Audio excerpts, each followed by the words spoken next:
Alors bonjour à tous, merci d'être si nombreux et attentifs. Donc aujourd'hui on va vous parler des sécurités physiques qui peuvent être utilisées dans l'espionnage industriel. Donc là on va essayer de revenir un petit peu aux basiques du crochetage et des autres techniques qui permettent d'ouvrir une porte, pour faire simple. Ça peut être une porte, ça peut être une voiture, ça peut être un coffre-fort. Et on va voir que c'est relativement simple sur des modèles de serrures, on va dire basiques, mais qui équipent peut-être 80% des serrures, des portes que vous avez aussi bien chez vous qu'à votre travail. Non, c'était pas celui-là, c'était le petit... Donc un petit peu qui on est. Alors bon, il y en a qui doivent nous connaître. Pour ma part, je m'appelle Alexandre, donc Mr Jack comme nom de scène. Cocolitos de son vrai prénom Olivier. J'ai un blog que vous pourrez voir. J'ai pas mal de serrures et d'outils que j'aime bien accumuler pour découvrir un peu les techniques, voir ce qui se fait. J'en fabrique également. Cocolitos, ici présent, est un grand fabricant d'outils très haut de gamme. Vous avez pu le voir les années précédentes, pour ceux qui s'en rappellent.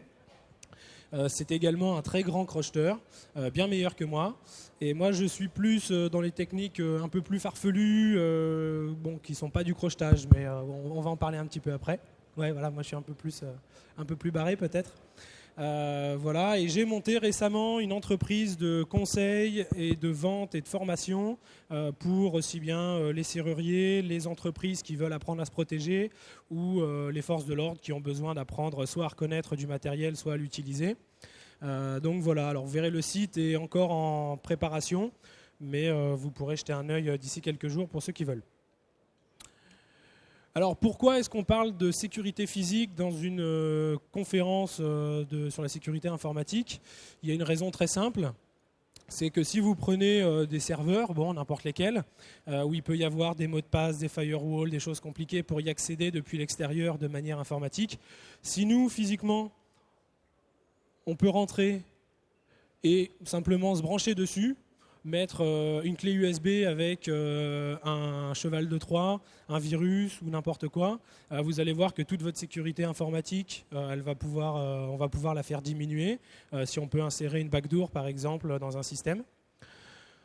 Donc en fait tout est lié à ça, aussi bien au niveau téléphonique. Si on peut venir se brancher physiquement, on n'a aucun besoin de hacker un système, de connaître les specs fabricants, de connaître les failles, etc. On vient physiquement, pourquoi pas, poser des micros dans une entreprise. Vous pensez bien qu'en espionnage industriel, c'est presque plus simple de poser des micros dans une entreprise que d'essayer de pirater un téléphone, ça marchera pas, etc. En tout cas, c'est une autre approche. C'est pas que c'est mieux, c'est pas que c'est moins bien, c'est simplement différent et ça peut permettre simplement d'accéder différemment. Et il faut savoir s'en protéger.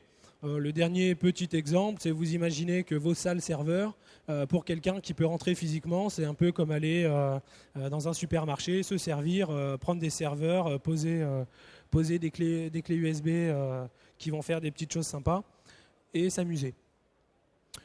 Donc nous, on s'intéresse à la serrure, on va dire à la sécurité physique. Et vous allez voir qu'il y a beaucoup de techniques relativement simples qui prennent quelques secondes parfois pour ouvrir des serrures qui peuvent coûter 30, 40, 100 euros, voire plus. Donc il faut faire attention à ce qu'on achète et vous allez voir, après on pourra discuter aussi des solutions.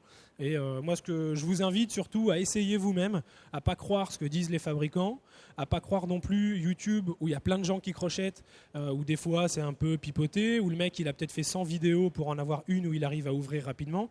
Essayez vous-même, vous allez voir, il y a quand même des choses qui sont faciles. Alors, la première technique, que tout le monde connaît au moins de nom, c'est le crochetage. Vous avez déjà vu dans les films, aussi bien les James Bond, les Arsène Lupin, les Sherlock Holmes, etc., qui crochettent. Donc en réalité, pour crocheter, on utilise deux outils. Vous imaginez que quand vous utilisez une clé, quand vous insérez la clé dans la serrure, les dents de la clé forment la combinaison. Ça va être l'utilité de cet outil qui va venir appuyer à l'intérieur de la serrure, comme les dents. Et après, vous tournez votre clé, ça ouvre la porte. Donc là, de la même façon, on a simplement une petite barre métallique qui va nous permettre de tourner. Donc là, je vais laisser le show à Cocolitos. On va essayer de basculer sur la vidéo. Ça a l'air de marcher. Et qui va nous faire une petite démo de crochetage. Est-ce qu'on voit bien ? Ouais, vas-y. Donc là, vous avez... Alors, juste, je vous montre. Vous avez sur le côté, ici, vous avez une barre qui dépasse. Cette barre métallique, c'est ce qui rentre dans l'épaisseur de la porte, enfin du chambranle même. Attends, remets-la, essaye de la régler, ouais. Et c'est ce qui va faire que votre serrure reste fermée à clé. En réalité, votre porte reste fermée à clé. Donc là, vous allez voir notre ami Cocolitos crocheter la serrure. Donc là, il utilise un outil qui permet de faire la rotation.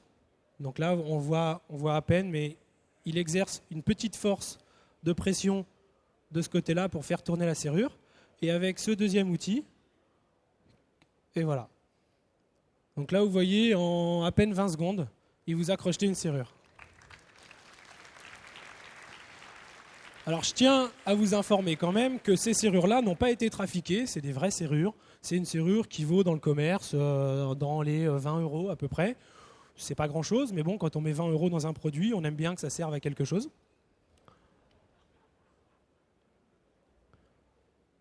Donc là, simplement pour finir de faire le tour, va-t-il y arriver? Suspense. Bon là, vous avez vu, je pense, que la serrure, le pen donc, qui est sur le côté, s'est rétracté. Donc là, la porte est déjà ouverte. Là, il veut simplement faire un tour complet avec le cylindre, simplement pour ne pas laisser de traces. Voilà, vous voyez à cet endroit, la partie métallique de blocage est rentrée. Donc là, il fait un tour complet pour ne pas laisser de traces. Ça veut dire aussi que si vous faites cambrioler de cette manière, ou si quelqu'un vient voler des informations dans votre entreprise de cette manière, il y a très très peu de traces et vous allez croire que vous avez laissé la porte ouverte, ou voire même vous n'allez rien voir du tout, et peut-être que dans 2 mois, quelqu'un va sortir un produit identique au vôtre, parce que ça fait 6 mois qu'il rentre chez vous quasiment toutes les nuits pour voir tout ce qu'il y a de nouveau.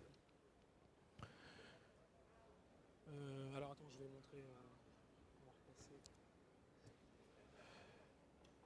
Alors, là, on a vu une serrure qui était standard, ce qu'on appelle paracentrique, c'est une clé à dents, c'est le plus courant, on va dire. Vous avez des serrures qu'on appelle des serrures radiales, puisque la clé donc est à l'horizontale. On a tendance à croire que ce sont des serrures de sécurité. Elles sont vendues plus cher, en tout cas, et elles sont vendues comme étant des serrures de sécurité. Vous allez voir notre ami Cocolitos. Attends, on va montrer à la caméra. Donc là, on va vous montrer la forme de la clé. Donc là, vous voyez, c'est une clé avec des petits trous. Donc voilà, que beaucoup de gens considèrent comme des serrures de sécurité ou des clés de sécurité. Il faut savoir qu'une clé comme ça, ça peut se copier chez n'importe quelle clé minute. Donc ça, on va voir après, c'est un risque aussi. Donc voilà, bon, vous voyez le pen, donc c'est la partie métallique qui ferme la porte. Donc là, c'est fermé.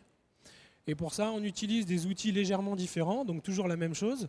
Un entraîneur, c'est l'outil qui va permettre de faire la rotation. Et par contre, un outil légèrement différent pour venir appuyer directement sur les goupilles à l'intérieur de la serrure. Donc là, ça devrait être un petit peu plus long parce que c'est vrai que ce sont des serrures un tout petit peu plus sécurisées, mais bon, c'est pas non plus du haut de sécurité. Donc place au suspense.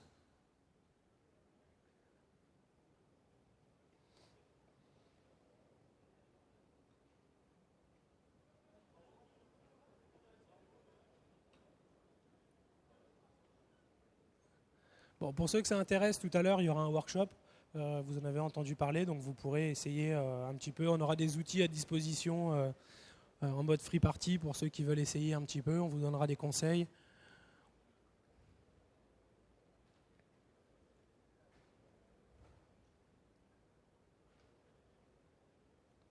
On est presque à 1 minute là quand même.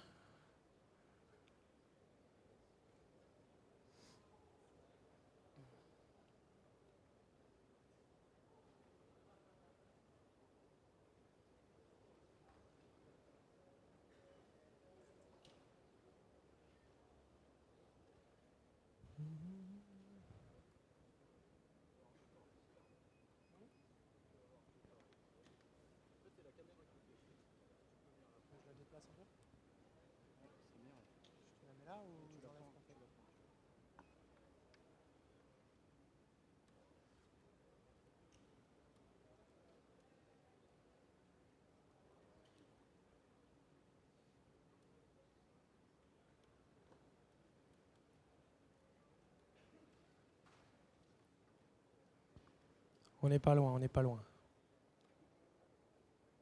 Le suspense est à son comble.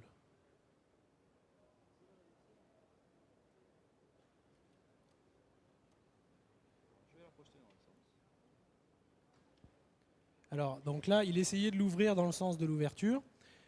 Il va faire le test de l'ouvrir dans le sens de la fermeture. On va voir après que ce n'est pas tellement un problème.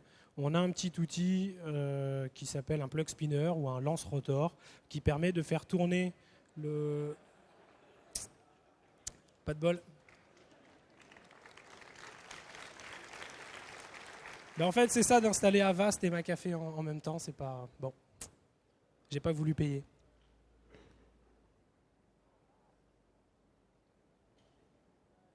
Bon, c'est des vraies serrures, hein, donc on ne les a pas trafiquées. Il y a des fois ça marche mieux, des fois moins bien.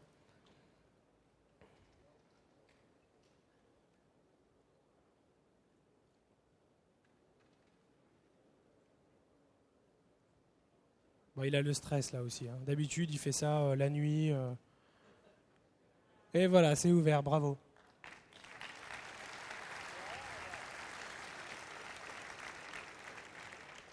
Alors, donc là, vous avez vu, il a tourné dans le sens de la fermeture, en réalité. D'accord, il a tourné vers la gauche. Et là, on va utiliser un outil, alors soit un outil, soit simplement avec un élastique, un outil qui va nous permettre de faire tourner très vite le cylindre dans le sens inverse. Donc ça, c'est utile quand vous avez une porte qui est fermée à double tour, ou donc pour faire le deuxième tour, évidemment, ou alors, dans un cas comme celui-ci, quand vous avez crocheté dans le mauvais sens, ça vous permet de retourner dans le bon sens. Donc là, ça peut marcher comme ça peut ne pas marcher, ça va dépendre de la force de l'élastique et de la dextérité de notre ami. Donc là, il a simplement mis un entraîneur. Eh bien, ça n'a pas marché en l'occurrence, ça s'est bloqué. Désolé. Alors, il y a des outils, là, on n'en a pas pris. Tu veux refaire ou... Bon, il va essayer de la recrocheter et puis si ça passe... Voilà. Donc, il y a des outils qui sont tout faits, exprès, où là, on va dire que le taux de réussite est un peu plus important qu'avec un élastique tout bête, où ça permet justement, vous avez un ressort, ça permet même une serrure qui est fermée à double tour, vous la crochetez une seule fois et vous allez pouvoir faire le deuxième tour avec. Alors attendez, il a réussi à la recrocheter, on va refaire le test. Suspense à nouveau. Donc là, vous voyez, il a quand même été super rapide à la crocheter.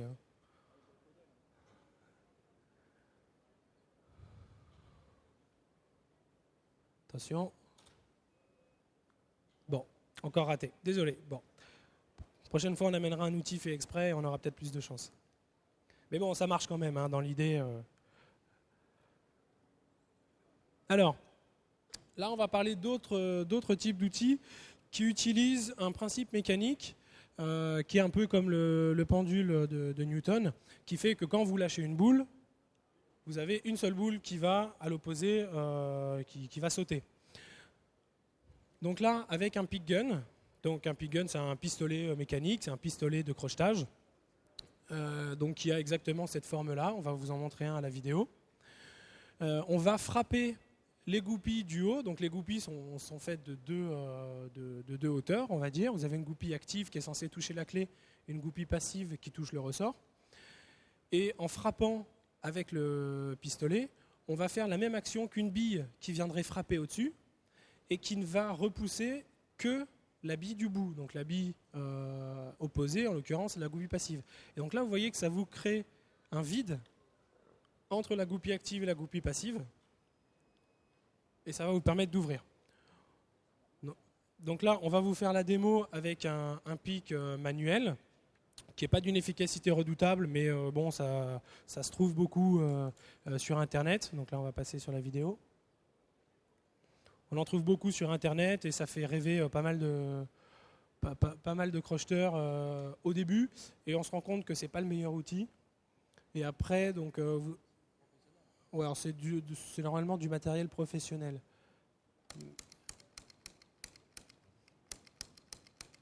Donc là, il vient frapper sur les goupilles. Et vous voyez, voilà, tout simplement, ça a tourné à la serrure, tout bête. Alors, donc on a le pick gun manuel. Vous avez une version électronique qu'on n'a pas pris ici, qui a assez peu d'intérêt. Là, vous avez vu, il fait plusieurs frappes. Il fait peut-être, allez, je sais pas, 50 frappes en 1 minute, avec un pic électrique que vous pouvez aussi parfois fabriquer avec une brosse à dents électrique, mais c'est quand même moins efficace.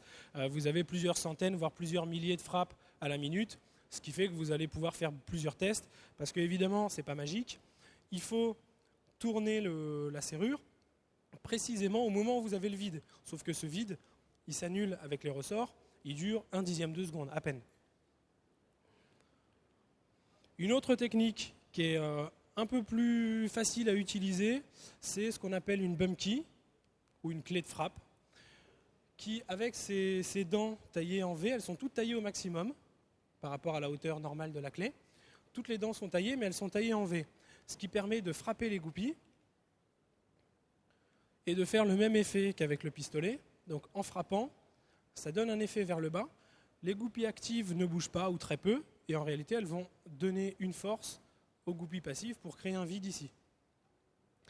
Alors l'avantage de cette technique, c'est que vous pouvez aller même dans des profils de clés très compliqués. Quand vous avez des clés de très haute sécurité qui ont une forme vraiment bizarre, vous n'allez pas pouvoir rentrer un pic électrique ou mécanique. Vous voyez, donc c'est une clé dont les dents sont toutes taillées au maximum, taillées en V en général.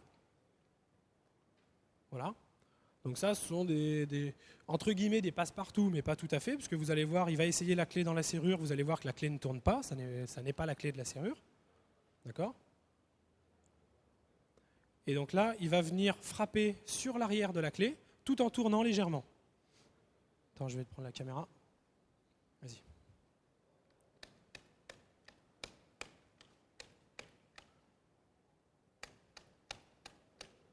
Voilà. Donc au bout de quelques frappes,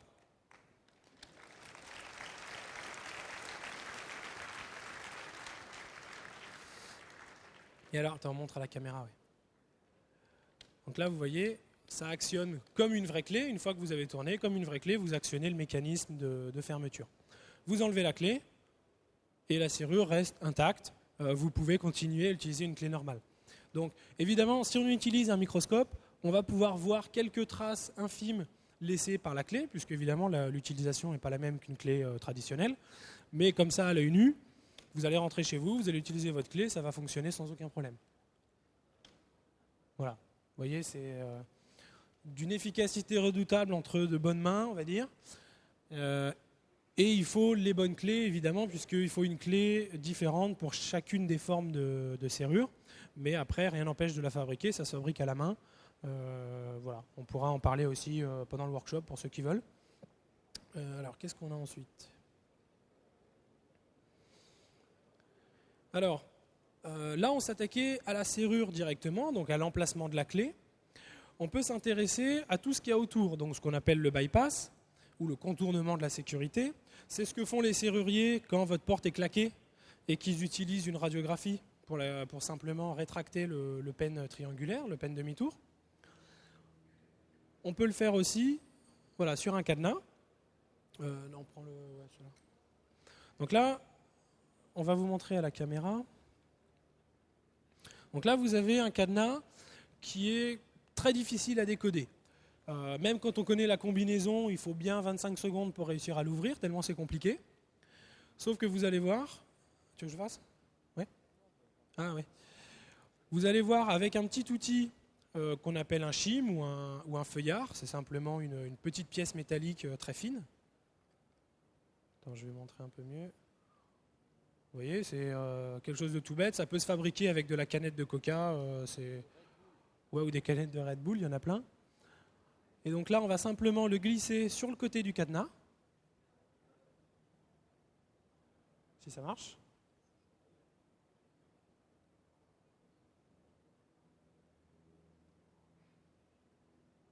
Fais par derrière, celui-là.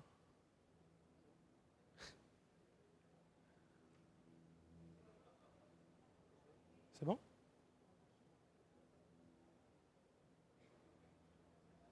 On est dans les démonstrations foireuses. Hein. On a un contrat spécial. On est obligé de faire quelques démonstrations foireuses.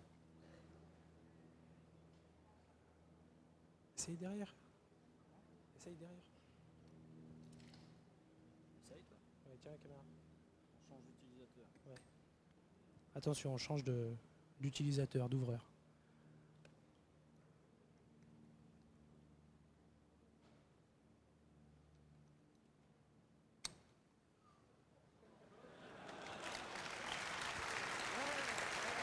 Voilà. Bon, si tu veux. Alors, on va le faire sur un autre.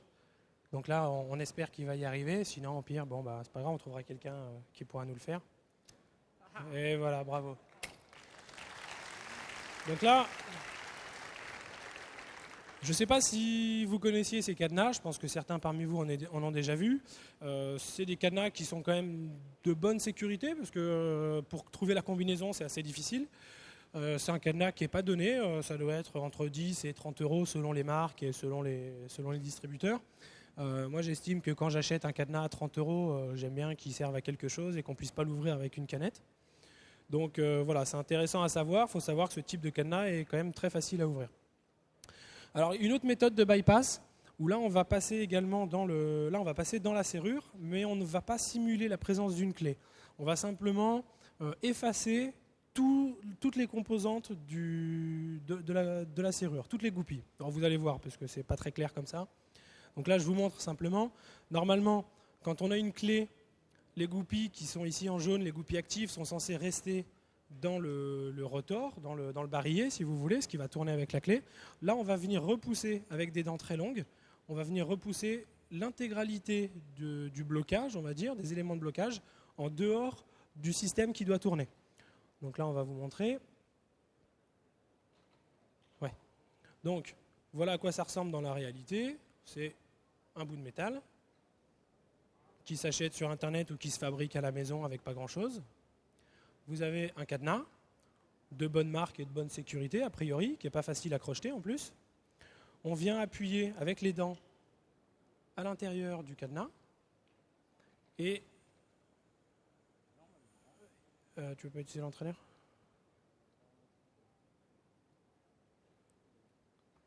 Vas-y. Et voilà, on vient tourner comme si on avait une clé. Montre qu'il est bien ouvert. Voilà. Donc là, vous voyez, ça a tourné et l'anse du cadenas est libérée. Le cadenas est ouvert. On va ressortir l'outil, vous allez voir, c'est pas du tout une clé. Voilà, c'est simplement un bout de métal qui est le même pour tous les cadenas de cette marque et de ce modèle. Donc il faut faire attention, il n'y a pas que la sécurité de la clé, il y a tout ce qui va avec. Et malheureusement, les plus grandes marques de cadenas font cette erreur. Les 2 ou 3 plus grandes marques mondiales font la même erreur. Donc au final, c'est pas si bon que ça. Alors on peut faire du bypass aussi sur des serrures à code. Tiens, ouais. Alors cadenas à code ou serrure à code, il y a plusieurs configurations. Là après, il y a des fabricants qui ont fait différentes choses. Attendez. Ouais, hop. Ouais. Attends, je vais la poser. Donc là, vous avez une serrure à code, si j'y arrive. Voilà. Une serrure à code qu'on retrouve souvent sur des locaux style archive, qu'on retrouve aux toilettes des fois dans des restos, mais dans des locaux style archive, des choses comme ça, qui ont l'avantage d'être sans fil, sans électricité, sans rien. Et c'est aussi beaucoup sans grande sécurité. Alors là, je ne sais pas si vous allez le voir, j'ai passé avec un feutre ultraviolet, j'ai passé du feutre sur les touches, et après j'ai fait un code sur les touches. Alors je ne sais pas si vous voyez bien. Attends. Il y a quelques touches sur le côté droit notamment, où vous voyez une petite trace lumineuse, je ne sais pas si c'est très clair à l'écran, et vous avez en l'occurrence, ce sont les touches 2, 3, 4 et 5, où il n'y a pas du tout de trace lumineuse. Je ne sais pas si vous le voyez, mais là, quand j'éclaire le X par exemple, vous voyez qu'il y a une grosse trace lumineuse. Si ça passe, attends.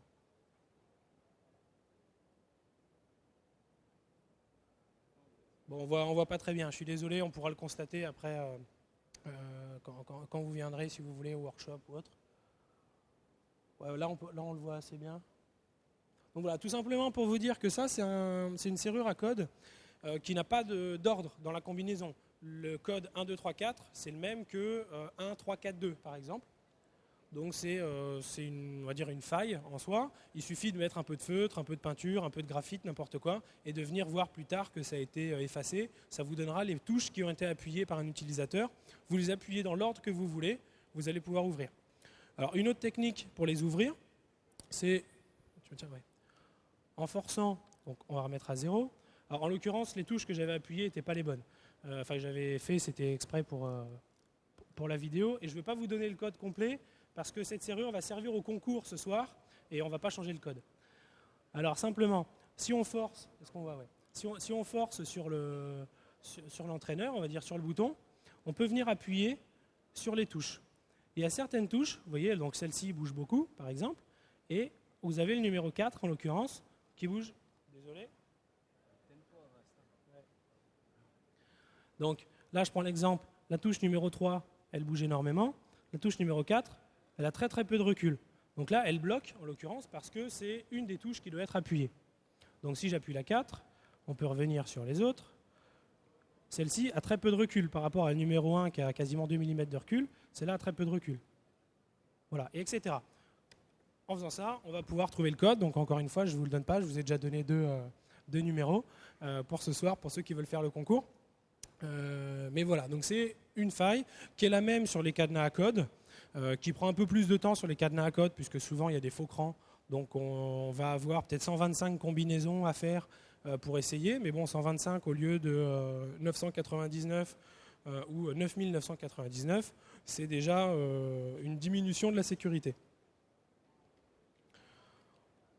Alors, une autre technique, on en a parlé il y a quelques années à la Nuit du Hack déjà, c'est ce qu'on appelle l'impression, ou en anglais impressioning, avec un super accent, notez-le, qui permet, à partir d'une clé vierge, donc là vous avez une clé, vous voyez, qui est pleine, qui n'a pas de dents, on va rentrer la clé dans la serrure et fabriquer directement une clé sur cette serrure. Donc on va le faire, ça peut prendre un peu de temps, disons que ça prend en général entre 5 minutes et 1 heure. J'ai pris une serrure qui normalement devrait être plutôt entre 5 et 10 minutes, j'espère, mais ça dépend de la combinaison de la clé, ça dépend de la qualité de fabrication. Donc on va faire le test, et puis si ça s'éternise, au pire je le finirai plus tard. Alors, attendez, je vais juste voir, on verra ça après.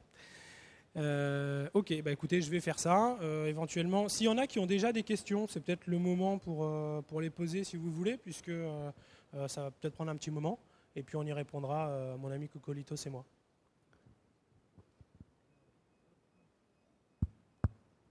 Est-ce qu'il y a des questions? Alors, un spectateur me faisait remarquer qu'utiliser une masse, ça marche aussi. Alors, je vais commencer à faire donc l'impression. Je vais simplement nettoyer la clé pour la faire propre et lisse, et après je vais la rentrer dans la serrure. J'ai une toute petite question, c'est à quoi sert le petit trou qu'on retrouve parfois sous les cadenas? Alors, je vais y répondre. C'est tout simplement pour un système pour l'écoulement de l'eau. Vous avez un ressort, et c'est pour éviter que le ressort rouille, tout simplement. Okay. Ça coulait de source. Est-ce qu'il y a d'autres questions? Non. Là, juste pour vous montrer, là, je mets la clé dans la serrure. Donc vous voyez évidemment qu'elle ne tourne pas. Je la force un petit peu à gauche, un petit peu à droite en faisant des mouvements. Et en la ressortant, donc là ça m'étonnerait qu'on la voit sur la caméra. Mais on avait ici, vous voyez des petites marques qui vont apparaître sur la clé. Donc là, moi, c'est ce que je vais voir, qui ne seront certainement pas au même endroit, mais je vais voir des marques comme ça sur ma clé, et je vais les limer.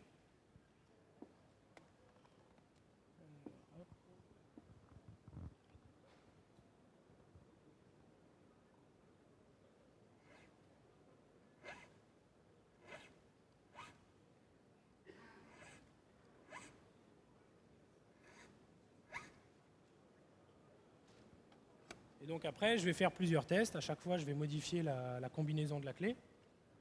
Et à un moment, à force de modifier la combinaison, je vais arriver sur la bonne combinaison. Et en réalité, ce qui est intéressant, c'est que les éléments qui sont dans la serrure ne vont faire une marque que quand ils ne sont pas à la bonne profondeur. Donc dès que je vais arriver à la bonne profondeur, ça ne fera plus de marque. Donc je saurai qu'il ne faut pas limer. Et je passerai peut-être à une autre où la clé va ouvrir.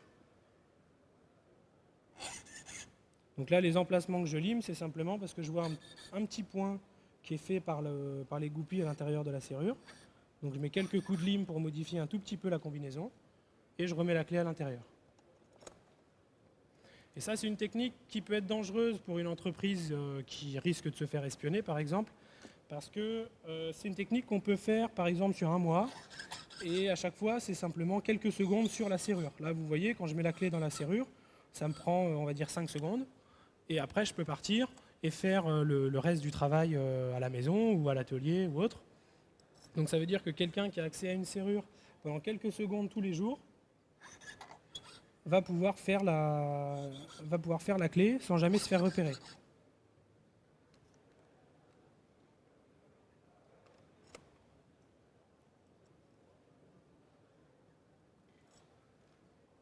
Alors je vous ai dit que ça pouvait prendre un peu de temps, hein, effectivement.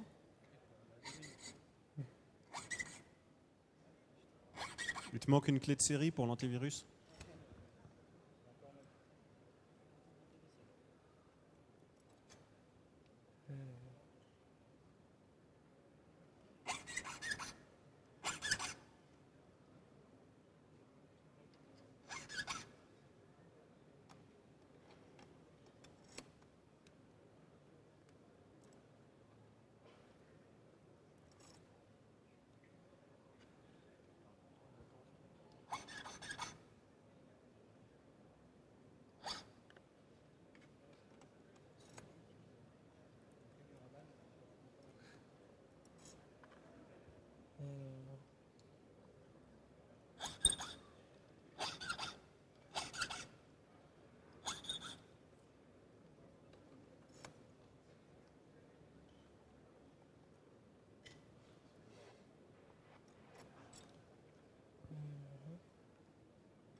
Alors en effet, ça peut être très long.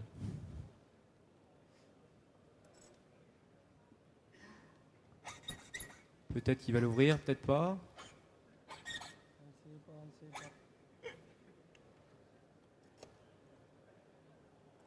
Alors le risque aussi, en essayant d'aller trop vite ou trop fort, c'est de casser la clé, puisque ça reste un bout de métal. Ou de trop limer. Ou de trop limer, si on croit qu'il y a une marque, un petit coup de pointeau, et qu'on lime alors qu'il ne fallait pas, par exemple.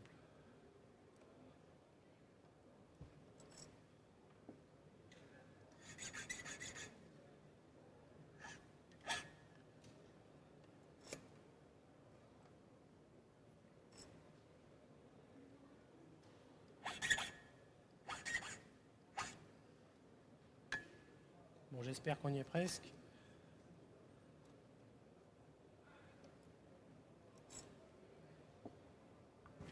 J'espère, j'ai une crampe.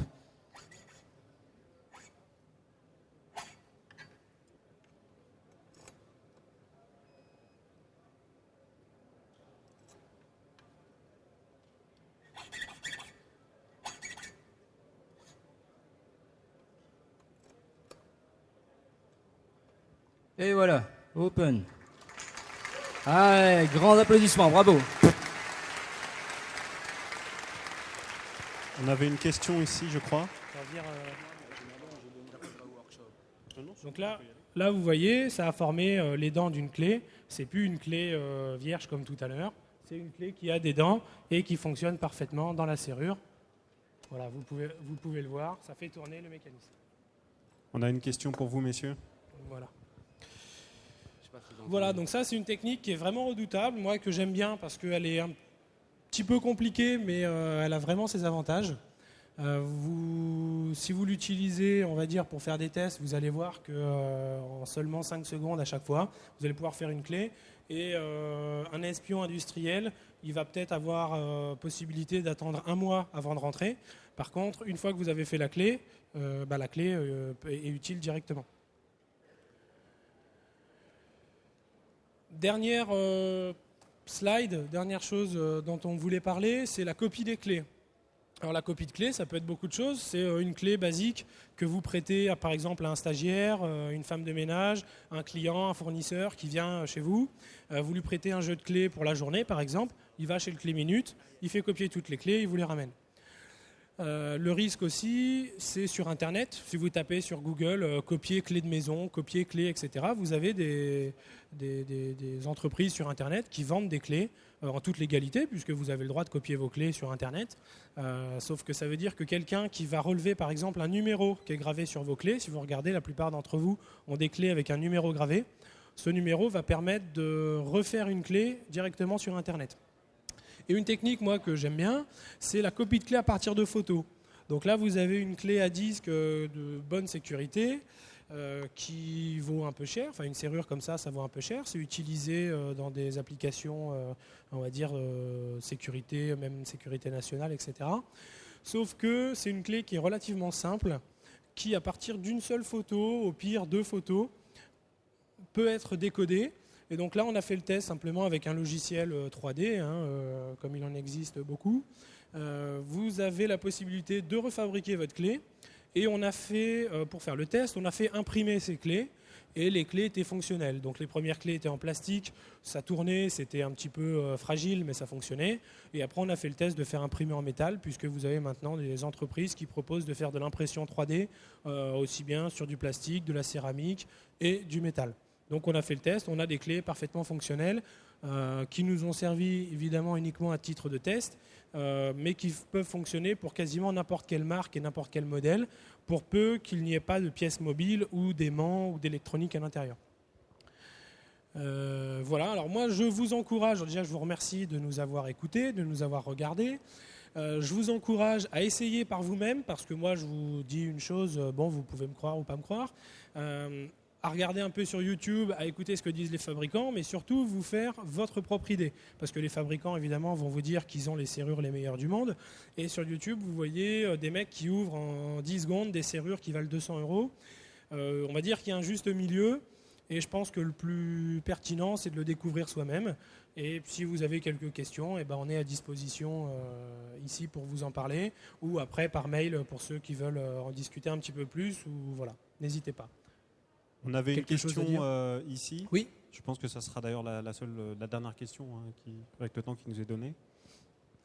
Ouais, c'est pas une question très générale, c'est un peu une question de néophyte. Dans le début de votre présentation, vous avez présenté, il y avait apparemment, je crois que vous appelez des goupilles qu'on doit descendre, il y en avait 5 ou 6, mais vous arrivez à les descendre simultanément, et ne faut-il pas qu'elles soient toutes poussées simultanément? Alors, là, j'ai pas voulu rentrer dans les détails pour pas perdre tout le monde sur les détails techniques.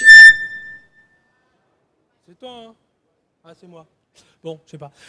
Donc, le détail technique, c'est que simplement, une serrure, c'est jamais fabriqué de manière parfaite. C'est fabriqué par des machines, donc il y a toujours des défauts de fabrication, même infimes. Et les puits des goupilles, si je reviens un petit peu en arrière,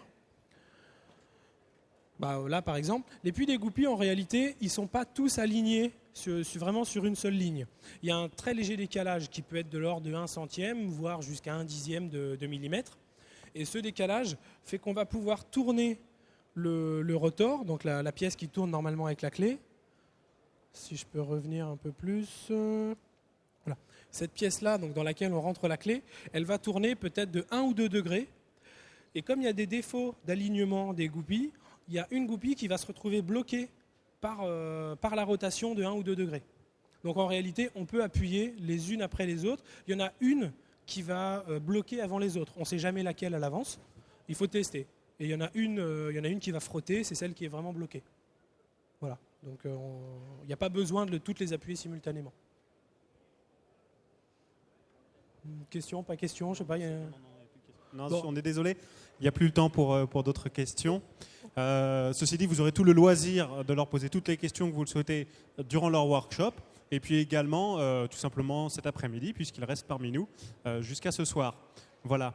Donc merci d'avoir suivi leur conférence. Je pense qu'on peut les applaudir. Merci beaucoup.